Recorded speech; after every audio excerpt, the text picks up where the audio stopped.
Welcome, dear listeners, to another case from the Drawing Room Detectives. Today, we begin a brand new Sherlock Holmes mystery, The Puzzle of the Poisoned Ink.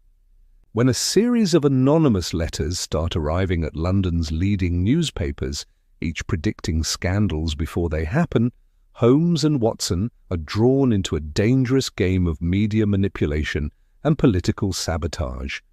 Before we dive in, we'd love to hear from you. Tell us, where in the world are you watching from? Leave a comment below and let us know. Now, settle in and let the mystery begin. Chapter 1. The Burned Editor.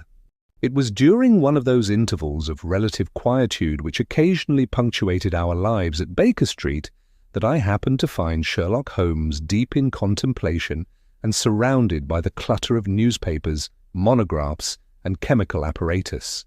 The spring light filtered dimly through the half-closed blinds, casting narrow bands of gold across the Persian slipper, the violin case, and the restless tapping of Holmes's long fingers upon the arm of his chair. "You have the look of a man underemployed, Holmes," said I, taking the chair opposite. "And you, Watson, have the gait of one who has this morning discharged his final patient," he replied, without glancing up. "I deduce, moreover, from the absence of dust upon your cuffs and the faint aroma of formaldehyde clinging to your left lapel, that you have paid a brief call to the laboratory before setting out."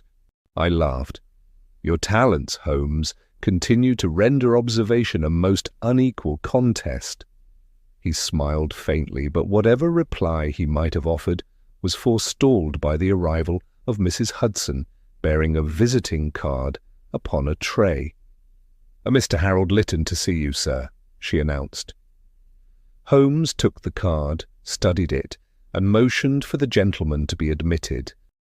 Our visitor proved to be a man of upright carriage and journalistic bearing, neatly dressed, though plainly agitated. "Mr. Holmes," he began, "I am editor-in-chief of the London Gazette. I come to you not with a matter of libel or gossip, but something rather more insidious. I have in my possession a letter which has done me personal harm, and threatens, I believe, to do far worse to the public good." "Pray be seated," said Holmes with interest. "I take it your hand has been injured in the course of this business?" "Indeed," Lytton replied, removing the glove with some difficulty.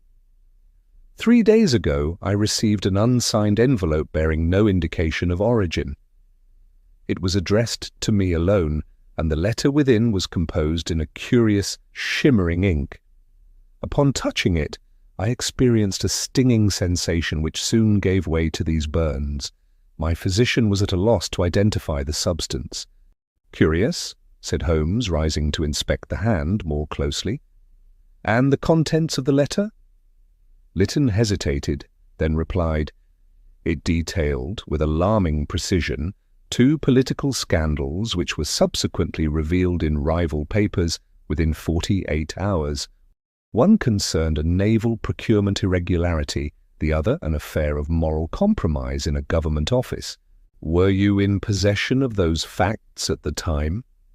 "I was not," said Lytton gravely. "The events had not yet broken. The information was prescient and evidently intended for my eyes only." Holmes steepled his fingers beneath his chin and gazed thoughtfully at the hearth. "Poisoned ink delivering precise political prophecy," he mused. "This, Watson, is no common hoax. You did well to come." Chapter 2. The Venomous Correspondence. The morning after our meeting with Mr. Lytton found Holmes and me navigating the crowded thoroughfare of Fleet Street, where the air was thick with the smell of ink and damp newsprint. The pavements bustled with errand boys darting between delivery carts, their arms filled with freshly printed editions. Vendors shouted the latest headlines, and the distant clatter of printing presses rumbled like an underground storm. The offices of the London Gazette occupied a stone building with tall, soot-darkened windows and a brass plaque near the entrance that gleamed dully in the weak sunlight. Mr. Lytton awaited us inside, looking no less troubled than he had the day before. "I have kept the letter and its envelope exactly as I received them," he said, leading us past rows of desks where clerks and journalists worked in hurried silence. "They are locked away in my office safe." Holmes's sharp gaze roved over the newsroom as we passed through. His eyes lingered on a young man seated near the rear who was examining a sheaf of proofs with unusual intensity. Holmes said nothing, but filed the observation away, as was his habit. Lytton ushered us into his office, a cramped but orderly space lined with bookshelves and filing cabinets. He produced the letter from a locked drawer, setting it gingerly upon the desk before us. Holmes did not touch it at once. Instead, he bent low over the paper, inhaling lightly. "There is a faint but distinct odour," he murmured. "Something sharp and vegetal with a trace of metallic bitterness. Not a commercial ink, that much is clear." He drew a small magnifying lens from his pocket and examined the lettering. The handwriting, though neat, bore obvious signs of deliberate disguise. The slant was inconsistent, the loops overly large, and the pressure on certain downstrokes betrayed an unnatural tension. "The penmanship was masked," Holmes said aloud, "but the writer is right-handed and accustomed to writing quickly. These hesitations suggest forced alterations." I watched as he lifted a single corner of the letter with the tip of his pencil and studied the paper itself. It was thick and fibrous, with a watermark that read Cascadura Mill, Para Province. "Brazilian manufacture," Holmes said with interest. "An uncommon choice for stationery in London." Lytton, still holding his injured hand protectively at his side, cleared his throat. "I should also tell you, Mr. Holmes, that mine is not the only office to have received such a letter." Holmes straightened at once. "Indeed?" "Yes," Lytton said. "In the last 2 weeks, 3 other editors, Mr. Glenroy at the Herald, Mr. Morris at the Evening Standard, and Miss Clarendon at the Weekly Record, each received similar missives. Each one predicted a different political or social scandal, and each prediction, I regret to say, came to pass within 48 hours. Holmes's expression darkened. "And the content of the letters? Similar in tone and style?" Lytton nodded. "Unfailingly so, short declarative statements with precise timing, no salutations, no signatures." "And were they all written in the same ink?" "I believe so," Lytton replied, "though I cannot speak to the matter of Burns in the other cases." From his coat pocket, Holmes retrieved a small glass vial and a metal scraper. With practised care, he collected a trace amount of the ink from the edge of the paper and sealed it away for later analysis. "I shall need to examine the letters from the other newspapers," Holmes said at last, "and I would like to speak with their recipients, if possible." "Of course," Lytton agreed. "I can make introductions." Holmes placed the vial carefully in his inner pocket, then gave me a glance that told me our day was far from over. As we stepped back into the noise and bustle of Fleet Street, Holmes's eyes glinted with determination. "Watson," he said, "this case is not merely a curiosity. We are dealing with a hand skilled in both deception and chemistry, and I suspect the true motive lies not in the ink, but in the message it seeks to deliver." Without waiting for a reply, he hailed a passing hansom cab, and we set off toward our next destination. Chapter 3: A Scandal Foretold. The following afternoon found Holmes and me seated in the office of Mr. Alfred Glenroy, editor of the Herald, a rival yet respected publication not far from the Gazette. Glenroy was a barrel-chested man with a booming voice and a reputation for publishing hard truths without fear or favour. On this particular day, however, there was a weariness about him that could not be ignored. "I confess, Mr. Holmes," he said, holding up a bandaged hand that mirrored Lytton's injuries, "I thought the burns were some unfortunate reaction to the paper itself." Only when Lytton reached out to me did I begin to suspect something more sinister. Holmes, seated with one leg crossed over the other, examined the dressing with clinical interest. You opened the letter in the same manner, barehanded, without hesitation? Precisely. The envelope arrived last week. No return address, no markings. I tore it open as I would any correspondence. Within seconds my fingers were burning as though I had plunged them into lye. Holmes nodded, his mind already moving along its invisible tracks. And the contents? Glenroy gestured to a folder on his desk. Holmes retrieved it carefully, opening the cover to reveal another single sheet of paper, the same thick Brazilian stock as before, with the now familiar iridescent ink. The message was brief and chilling. By the time you read this, the member for South Kennington will have resigned in disgrace. The story breaks tomorrow. Holmes's eyes narrowed. And did it? It did, Glenroy replied grimly. A bribery scandal tied to railway contracts.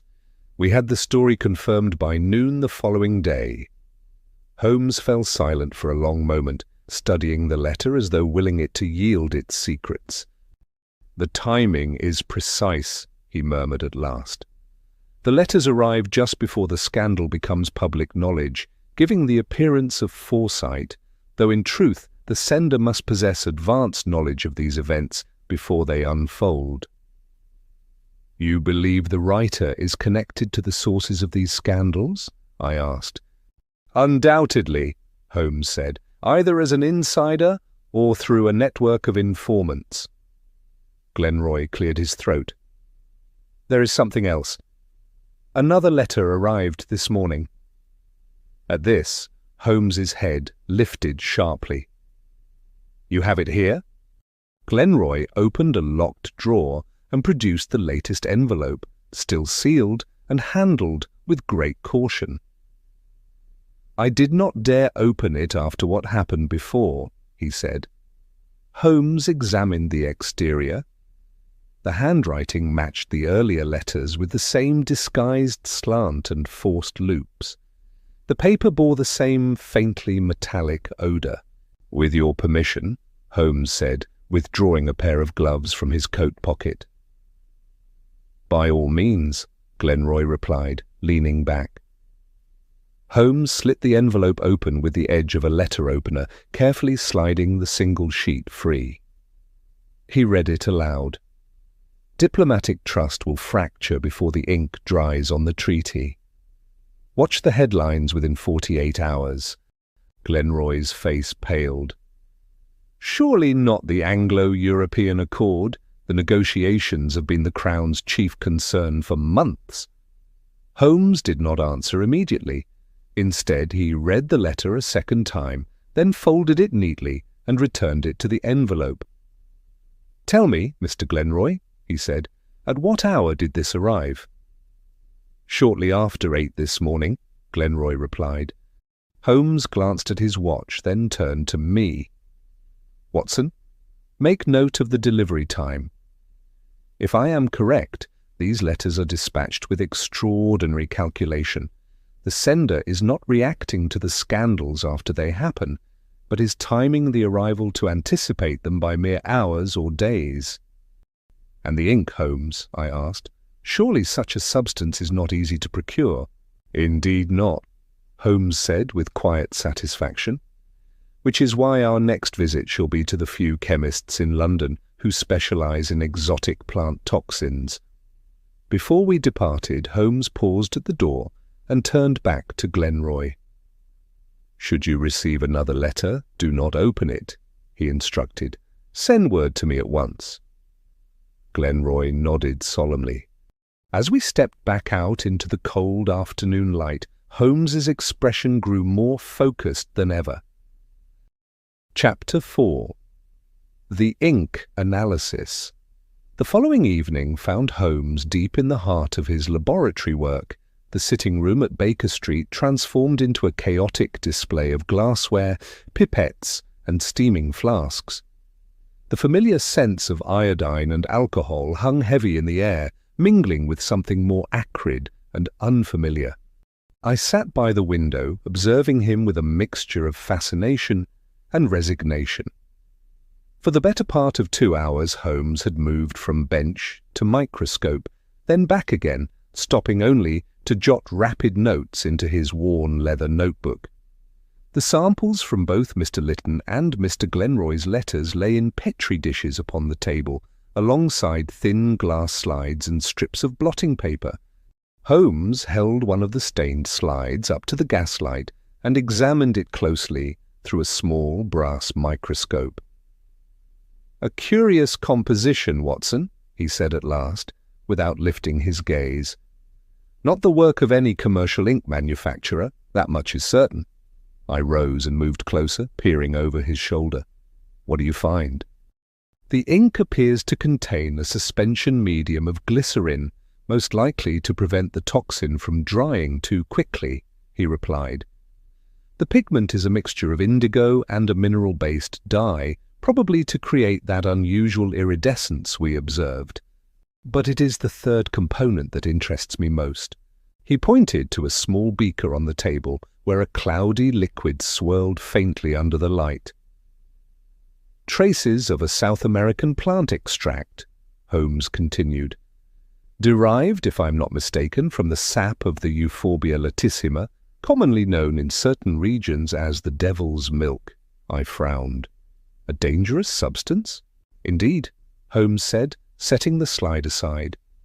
"In its concentrated form, the latex from this plant can produce severe skin irritation and chemical burns upon contact. Natives in parts of the Amazon basin use it in ceremonial rituals, often to mark initiates or drive away intruders from sacred grounds." I could not suppress a shudder. "But why use it here? Surely there are easier means of discouraging unwanted readers." Holmes smiled faintly. "That, Watson, is where the true ingenuity of the matter lies."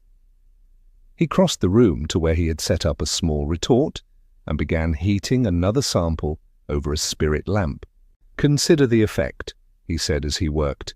"The poison is not lethal. It is painful, but not permanently disabling. Its only certainty is that the person who opens the letter will be marked by visible injury, blisters, burns, redness, all impossible to conceal for several days afterward." He glanced at me, his expression sharpening. "The result, my dear Watson, is that only the intended recipient, the editor, would open and handle the letter personally. Subordinates, clerks, and office boys would quickly learn to leave these envelopes untouched for fear of injury." I nodded slowly as understanding dawned. "So the writer ensures that each letter reaches the hands of its target. The burns serve as both a deterrent and a signature." "Precisely," Holmes said. "An unusual method of targeted delivery, but remarkably effective. The editor receives the message, suffers the injury, and perhaps more importantly, remembers the sender with every painful reminder that lingers on the skin." He turned back to his analysis, removing the beaker from the flame and holding it up to the light. The liquid had settled into 2 distinct layers. "The toxin is soluble in alcohol but not in water," he murmured. "Interesting. That will help narrow down its preparation." I observed him for another moment, then asked, "On what of the paper? That Brazilian watermark, surely that too is significant?" Holmes gave a curt nod. "Indeed it is. I have already made inquiries to certain paper merchants who deal in imported stocks. There are only a handful in London with access to material from Pará province. I expect word from them by morning."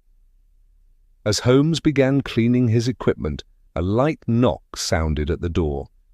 Mrs. Hudson entered with a telegram upon a silver tray. Holmes took the slip of paper, read it swiftly, and smiled with satisfaction.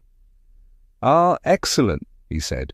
"Confirmation from one of my contacts at the docks. A shipment of Brazilian goods arrived 3 weeks ago. One of the recipients paid in foreign coin and requested a large order of Cascadura mill paper." He folded the telegram and slipped it into his pocket. "Come, Watson," he said briskly. The web tightens. We have identified the poison, the paper, and the means of delivery. Now it remains to uncover the hand that guides them all. With that, Holmes reached for his coat and hat, already moving toward the door with the relentless energy I had come to know so well. Chapter 5. The Shadow in Fleet Street. The following evening found Holmes and me positioned in a narrow alleyway off Fleet Street, pressed into the shadows between a tobacconist's shop and a shuttered printworks. The gaslights along the pavement glowed faintly in the gathering dusk, their flickering light casting long, uneven shadows across the cobblestones. The air smelled of ink, damp wool, and the distant tang of coal smoke. Holmes stood motionless beside me, his gaze fixed on the entrance to the London Gazette building across the street. His collar was turned up against the cold, and in the dim light his sharp profile took on a strangely hawkish quality. "We are looking for a man who favours dusk for his errands," Holmes murmured, barely above a whisper. "A creature of habit, Watson. Such men always are." For the past 2 evenings Holmes had observed the comings and goings of Fleet Street with quiet intensity, noting the movement of messengers, clerks, and delivery boys as they bustled in and out of the newspaper offices. But tonight he had insisted we arrive earlier, convinced that the sender of the poisoned letters would make another appearance. At precisely 5:30, Holmes gave a slight nudge to my arm. "There," he said quietly. Emerging from the far end of the street was a solitary figure. The man walked with deliberate slowness, pausing briefly at each corner as though checking for observers. He wore a long dark coat and gloves despite the mildness of the evening air. His wide-brimmed hat was pulled low over his brow, obscuring much of his face. We watched as the man approached the entrance to the Herald offices. With gloved hands, he withdrew a small envelope from inside his coat and slipped it through the brass letterbox before continuing along the street. Holmes's eyes narrowed. "Take note of the gait, Watson. Limp in the left leg, favouring the right foot. Possibly an old injury." The figure moved on, stopping at the door of the Weekly Record. Another envelope was deposited, followed by a cautious glance up and down the street. Satisfied that he remained unobserved, the man turned and began heading eastward toward Ludgate Circus. Holmes stepped back into the alleyway. "I shall remain here and continue my inquiries," he said swiftly. "You, Watson, will follow our friend. Keep to the shadows, observe where he goes, whom he meets, and, if possible, where he retires for the night." I nodded, my heart already quickening with the thrill of the chase. "Do not engage him," Holmes added, laying a firm hand on my shoulder. "Simply watch. Report back here within the hour." Without another word, I slipped into the growing crowd and began tailing the man at a cautious distance. The figure moved with purpose, but not with haste, weaving between horse-drawn cabs and newspaper vendors. More than once he paused to look behind him, but I kept well out of sight, ducking behind gas lamps and doorways whenever he turned. Meanwhile, Holmes remained on Fleet Street, making his rounds among the small printing shops and ink suppliers. Earlier that day, he had prepared a list of vendors who dealt in exotic pigments and imported papers. Knowing his methods as I did, I was certain he would begin posing discreet questions to shopkeepers and stationers, inquiring about recent customers with unusual requests. As I followed our quarry down a side street near St. Bride's Church, he disappeared through a narrow iron gate leading to the rear entrance of an old boarding house. I waited a prudent distance away, noting the address and the name on the faded sign above the door. Satisfied that I had learned all I could for the moment, I retraced my steps back toward Fleet Street to find Holmes.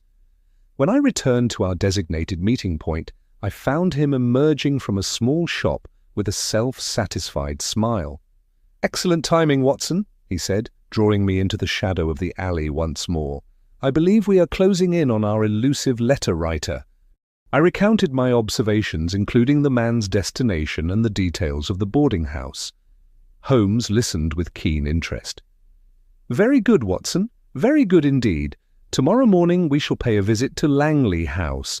But first, I have one or two final questions for a certain ink merchant who may prove most illuminating." And with that, we withdrew into the night, the mystery deepening around us like the London fog that rolled steadily in from the Thames. Chapter 6. The Printer's Clue. The next morning found Holmes and me walking through a warren of narrow streets south of Fleet Street, where the air was thick with the mingled smells of ink, glue, and damp wood.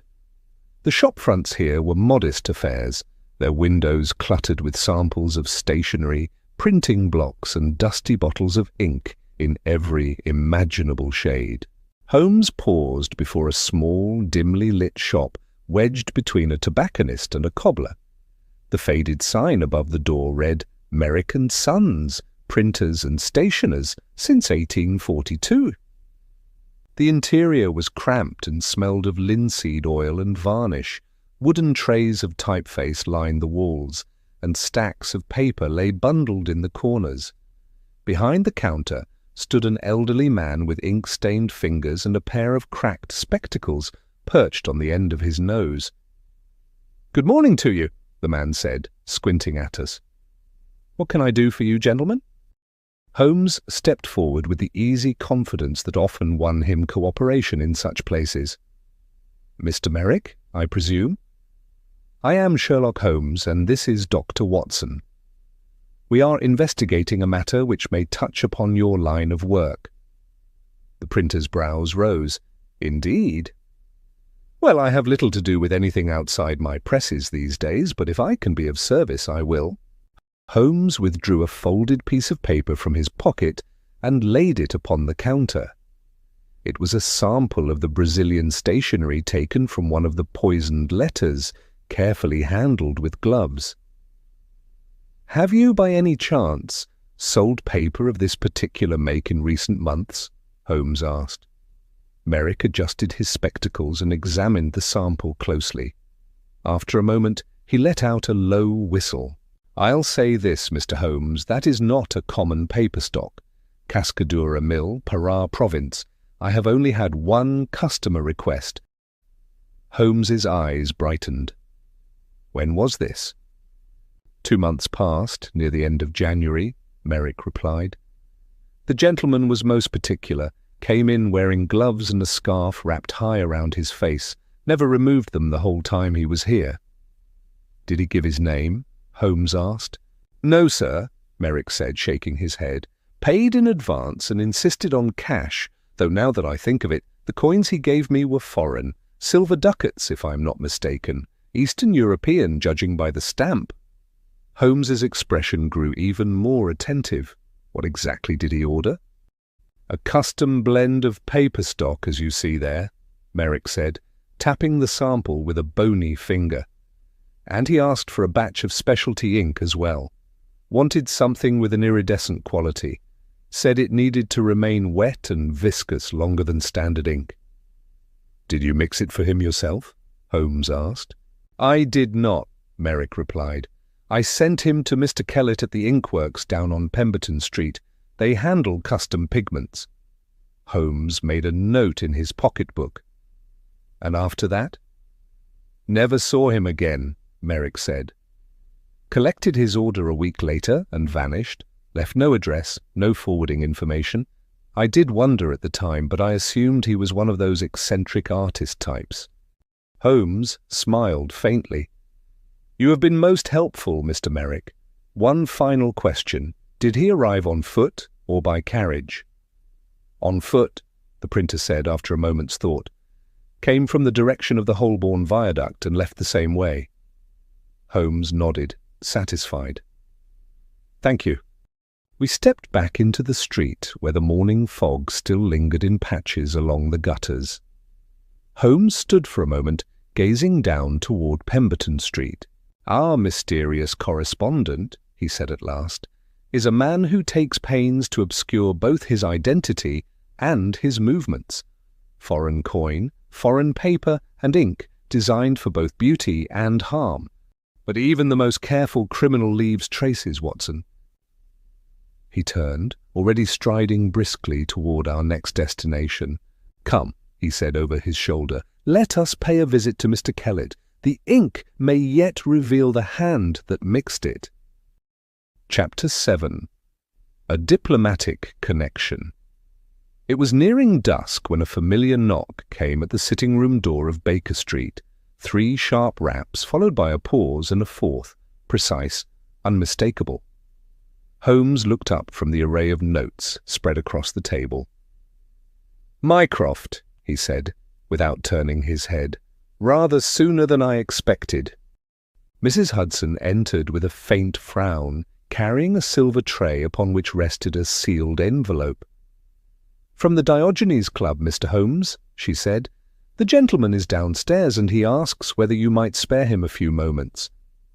Holmes took the envelope and broke the seal.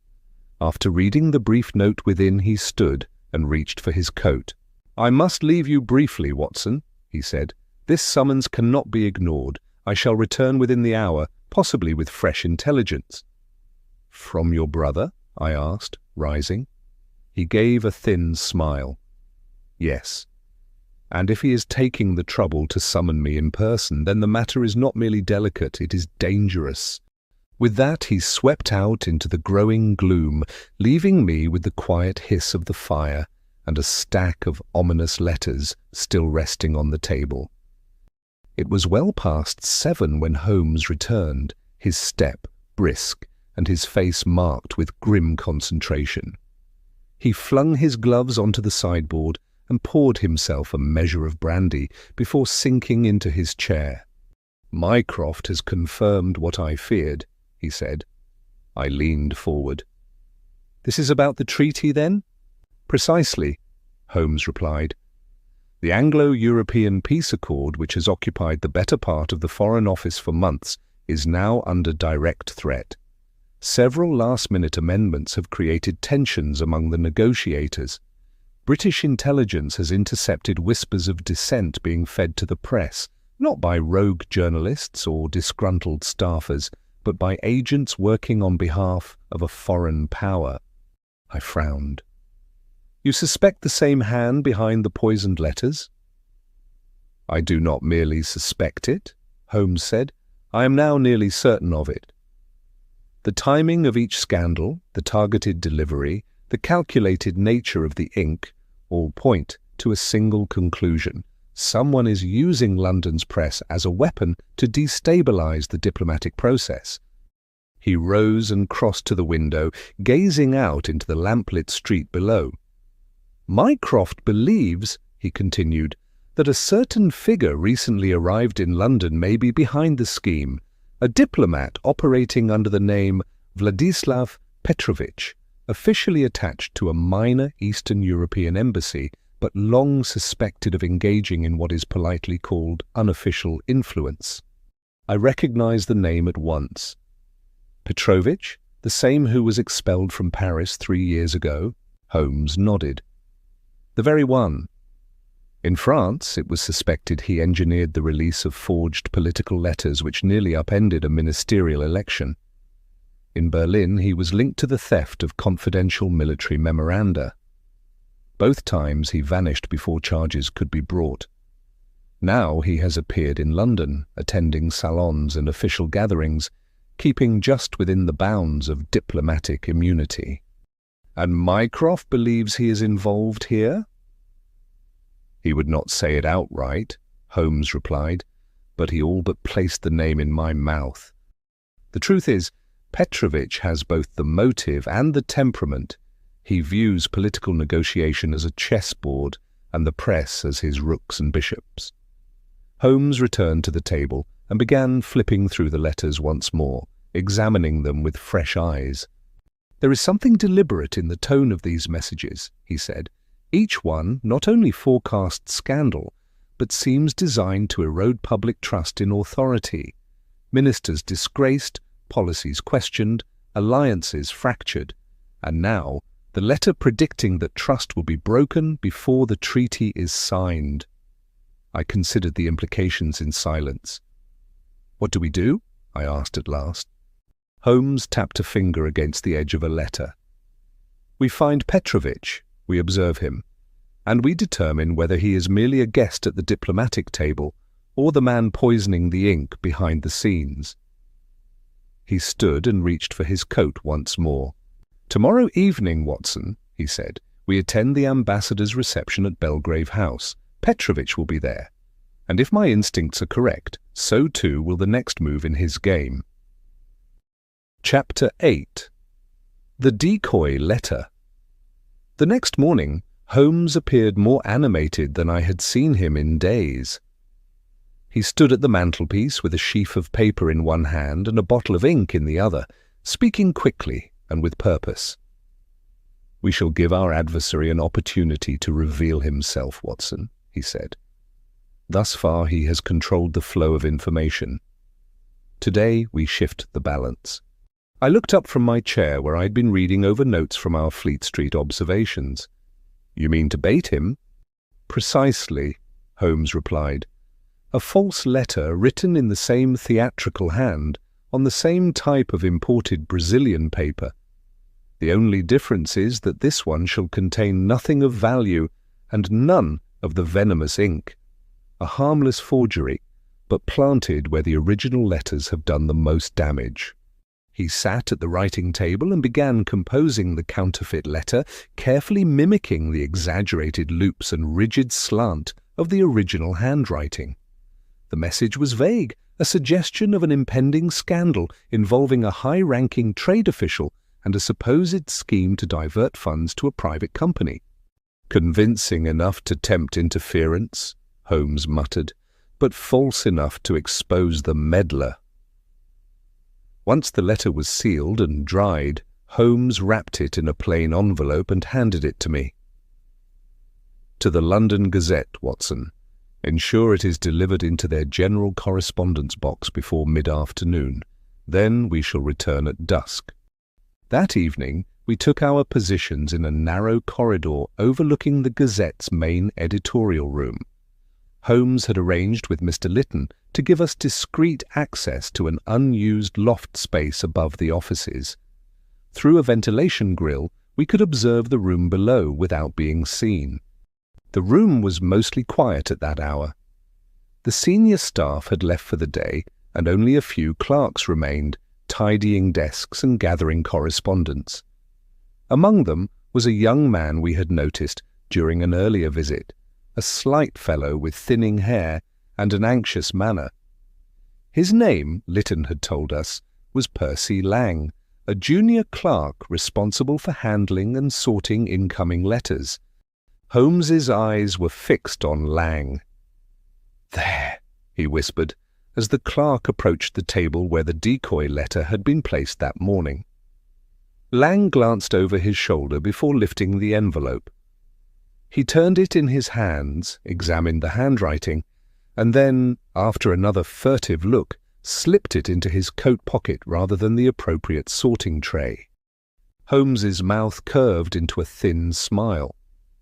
"Patience, Watson," he said softly. "Let us allow him to act on his instructions." We waited another quarter-hour as Lang lingered around the room, pretending to busy himself with meaningless tasks.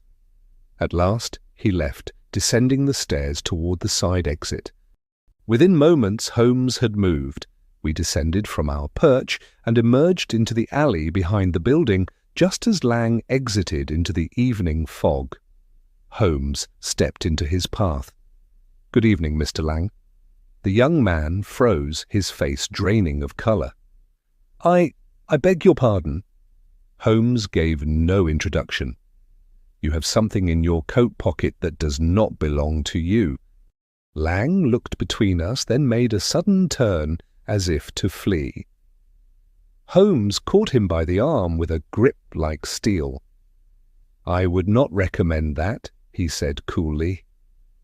A scuffle was unnecessary. Lang, trembling now, was quickly subdued and ushered back into the Gazette offices, where Mr. Lytton, summoned by telegram in advance, had set aside a private room for questioning. "I am not a thief," Lang said as soon as we seated him. "I did not mean any harm." "No harm," Holmes said, placing the unopened envelope on the table. "Yet you removed private correspondence and attempted to conceal it. Start with the truth, Mr. Lang. Who instructed you to interfere with the letters?" Lang's composure broke. "He said it was only for a few weeks," he blurted. "He promised nothing would happen to anyone. Only that I should watch the editor's correspondence, and if any strange letters arrived with that odd-looking ink, I was to inform him at once." "Who is he?" Holmes asked. Lang hesitated. "I do not know his real name. He came to me outside my boarding house 3 weeks ago. Said he knew about my father's debt at the betting house, said he could make it disappear if I cooperated." Holmes's voice was low and steady. "And did he?" Lang nodded miserably. "The debt vanished. The bookmaker said it had been paid in full. Since then I have been passing along details, where the editors sit, who sorts the mail, which messengers come and go." "Did you ever see his face clearly?" I asked. "Only once," Lang said. "He wore gloves and a hat most of the time, but one evening he removed it while speaking to me. He had a scar just above his left eyebrow. Thin and pale, but deep." Holmes exchanged a glance with me. Then he turned back to Lang. "You will write a full account, and you will do so honestly," he said. "Mr. Lytton will ensure you are protected from retaliation, but if you hold anything back, I shall know, and the consequences will no longer be in your favor." Lang nodded quickly. Holmes rose and gathered his coat. "We are close now, Watson," he said once we were alone again. "Too close for our opponent's comfort. He has begun to use pawns, and pawns are fragile things. When they break, they often speak." Chapter 9. The Masked Scribe. It was a bleak, wind-swept evening when Percy Lang led us down Greymire Lane, a neglected stretch of alley near the river, flanked on both sides by crumbling brick buildings and empty gas lamps. The fog rolled low and thick across the cobbles, muffling the echo of our footsteps as we approached a shuttered boarding house with peeling green paint and a tilted sign that read Langley House, Weekly Rooms. "This is it," Lang whispered, glancing nervously over his shoulder. "He rented the top floor 2 weeks ago under the name Mr. Reed, but I once heard someone call him Verek when they thought I was out of earshot." Holmes gave a slight nod. "You have done well, Mr. Lang. Now remain outside. If you see anyone approach the building, signal twice." Lang backed into the mist, his shoulders hunched and pale face barely visible. Holmes turned to me. "Our masked scribe keeps a nest here," he murmured. "Let us see what birds he's been hatching." With Holmes in the lead, we ascended the narrow stairwell, each step creaking under our weight. At the top, the hallway was lined with cracked plaster and faded wallpaper. Holmes gestured toward the last door on the right. A faint chemical tang hung in the air. He produced a set of slender tools and worked the lock quietly. Within moments, the latch clicked open and we slipped inside. The room was dim, lit only by a half-covered oil lamp on a small desk near the far wall. The air was close and stale, tinged with the distinct odor of ink, scorched metal, and something bitterly medicinal. The space was modest, but meticulously arranged. A writing table sat against the wall, covered in sheaves of parchment, cuttings from newspapers, and small bottles containing residues of iridescent ink. A leather valise stood open on the bed, revealing foreign documents, wax-sealed envelopes, and a number of official-looking papers bearing the crests of various ministries. Holmes moved swiftly and silently, rifling through the contents with clinical precision. "Government memos," he muttered, holding up a page marked Confidential, Office of Naval Procurement. And here, Foreign Office dispatches from Vienna. These were never intended for public view. I picked up a folded sheet near the desk. This one bears the signature of Undersecretary Moffat. "Stolen or purchased," Holmes said grimly. "Either way, these are the sources from which he constructed his letters." Holmes moved to the corner where an old coat rack bore a wide-brimmed hat and a heavy dark overcoat. He examined the lapel, then withdrew a small folding mirror from his pocket and angled it beneath the brim. "A faint powder," he said, "likely to neutralize exposure from the ink's toxins. Our man is no fool." Suddenly, Holmes froze. From the stairwell below came a sound, the squeal of the front door hinges, followed by deliberate, slow steps ascending the staircase. Holmes blew out the lamp and motioned for silence. We moved swiftly into the darkness, pressing ourselves against either side of the doorframe. The footsteps paused outside the flat. Keys jangled softly, then turned in the lock. The door opened. A man entered, tall and thin, his shoulders cloaked in shadow. His face was sharp, with a well-groomed beard and a high forehead. As he stepped into the room, he closed the door behind him and crossed to the desk, unaware of our presence. Holmes moved first. With a swift motion, he stepped forward and brought the point of his cane sharply across the man's wrist. The intruder cried out, dropping the sheaf of letters he had picked up. I leapt from my post, locking the door behind us. "Good evening, Mr. Verek," Holmes said calmly. "Or should I call you by your given name, Radoslav Verek, former attaché to the Balkan legation and currently a fugitive in 2 countries. Verek's expression flickered only briefly before settling into a cold smile. "So," he said in flawless English, "the younger Holmes comes sniffing after shadows. I had expected Mycroft." Holmes kept his tone even.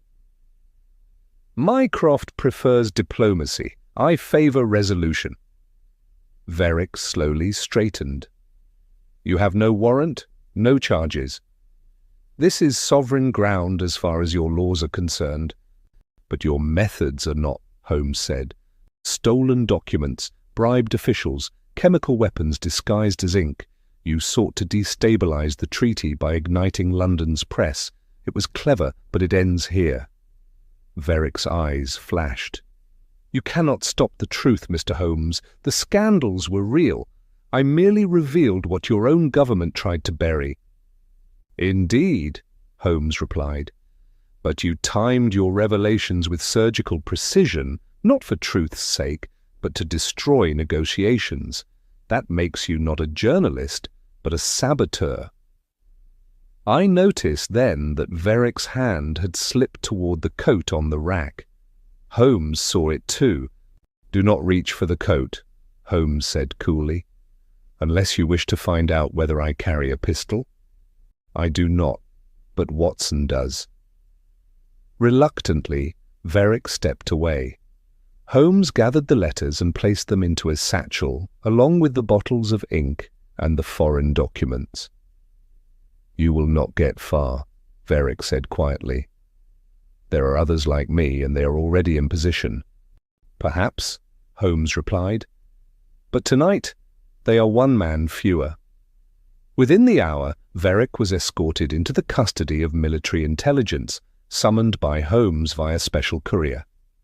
Mycroft himself would see to the arrangements, for this case, as Holmes had predicted, had reached beyond Baker Street and into the corridors of international power.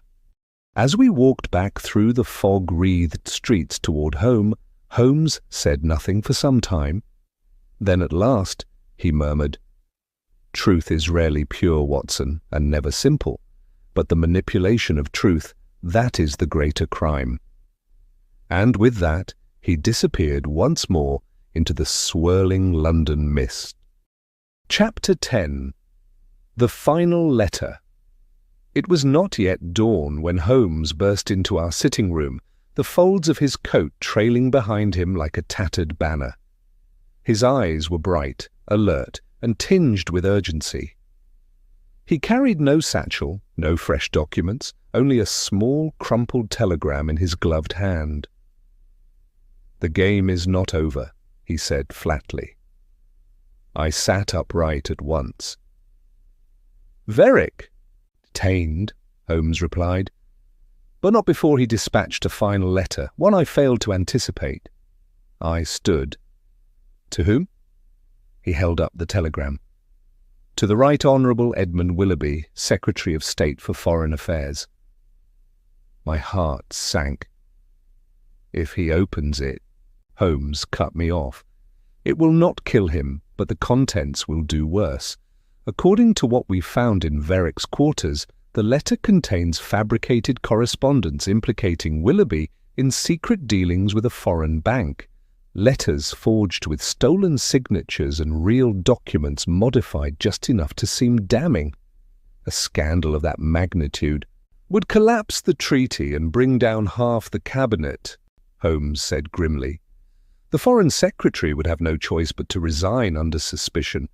The press would have a field day, and the trust built over months of negotiation would unravel overnight." He threw on his scarf and turned toward the door. "We have less than an hour before the Foreign Secretary's first appointment. If he checks his post early, as he is wont to do, the damage will be done."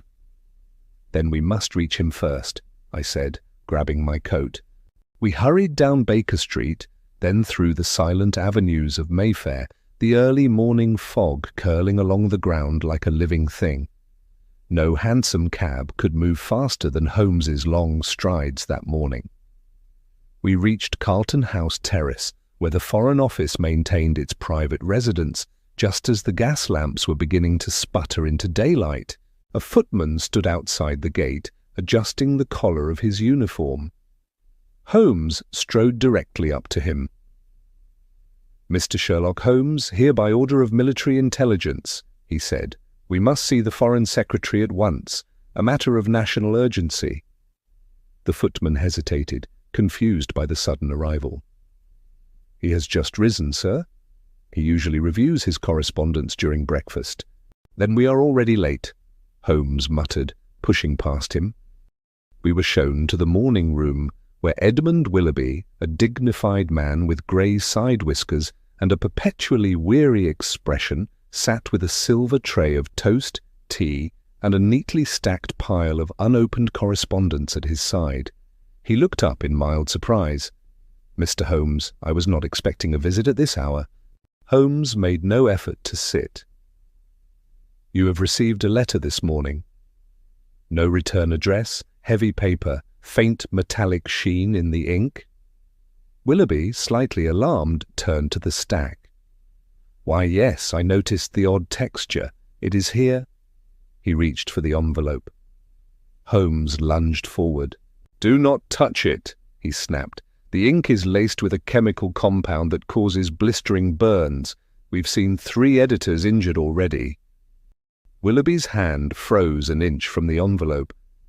"Good Lord," he said quietly, withdrawing. "And the contents?"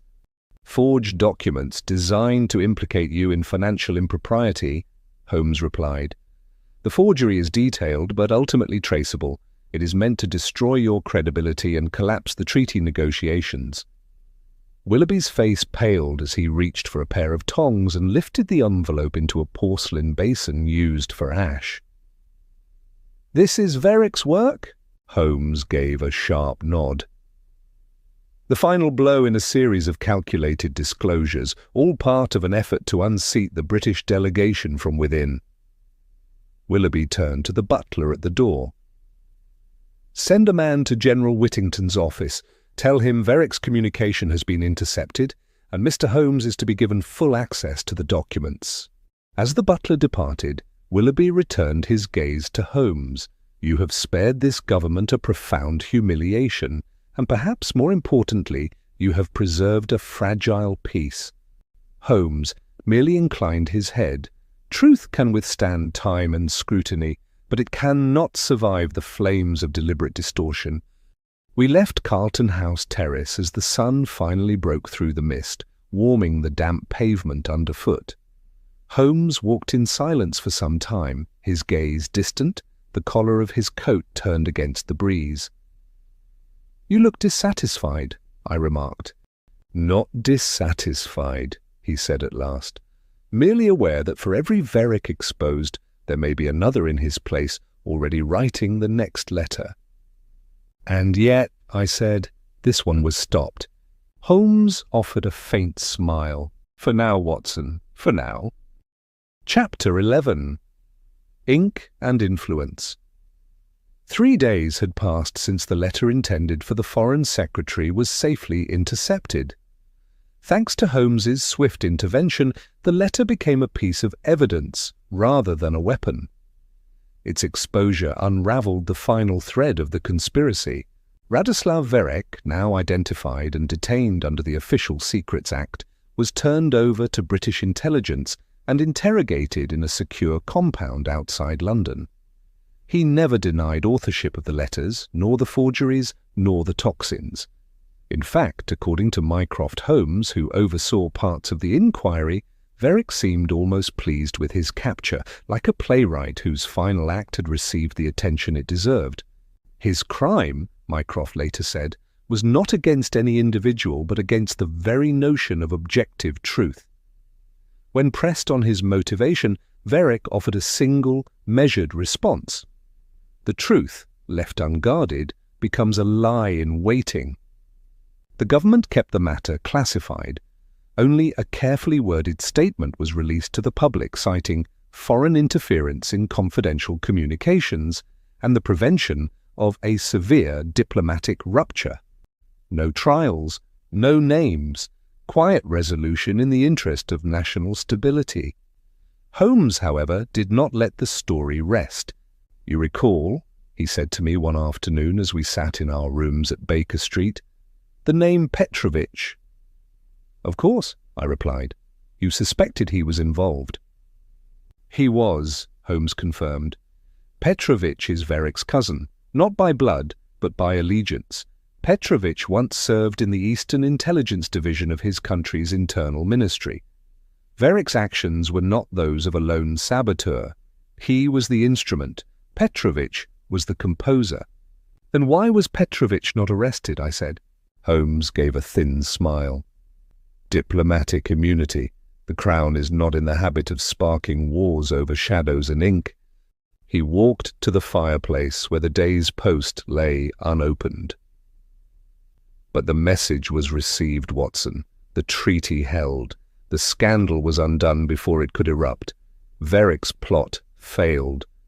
"And yet," I said, "he seemed content in defeat."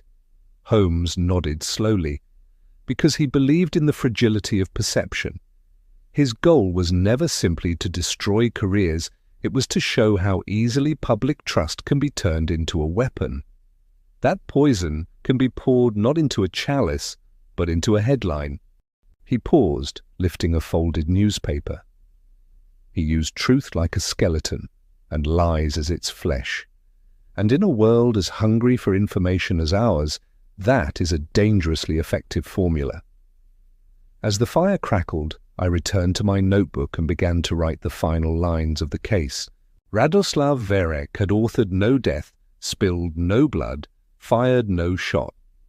Yet his scheme nearly reshaped the political architecture of Europe. All with words, all with ink. The true mystery was not how he forged the letters, but how close the world came to believing them. And in that realization lay Holmes's greatest triumph, not in discovering who had written the poisoned letters, but in reminding us all that even in an age of headlines and telegrams, the sharpest blade remains the unseen hand behind the page. And so concludes the puzzle of the poisoned ink, a tale where no one died, yet entire governments nearly fell, not by blade or bullet, but by the quiet violence of a well-placed lie. Once again, Sherlock Holmes has proven that the sharpest tool in his arsenal is not force, but reason. That, in a world increasingly shaped by words, it is our ability to see through illusion that protects us most. Until next time, keep your eyes open, your thoughts clear, and beware the ink that burns.